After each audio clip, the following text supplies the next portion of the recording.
મિત્રો જેને એવું પરફોર્મન્સ આપ્યું કે 2024 ની પેરિસ ઓલિમ્પિક ની અંદર એક પછી એક જે ચડાવો પાર કરીને છેલ્લે ફાઇનલ સુધી પહોંચે છે. ફાઇનલમાં માત્ર 100 ગ્રામ વધુ વજનને લઈને તે ડિસ્કોલિફાઈ થાય છે.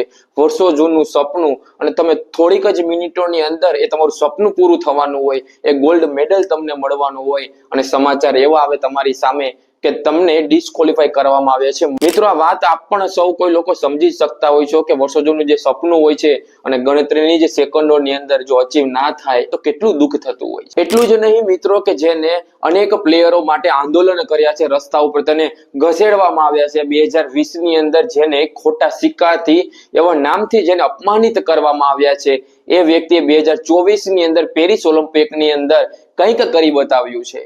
માત્ર 100 ગ્રામ વધુ વજનને લઈને તેને ડિસ્કોલિફાઈ કરવામાં આવ્યા છે. મિત્રો આ વાતને લઈને આપનું શું કહેવું છે તે કોમેન્ટની અંદર જણાવજો.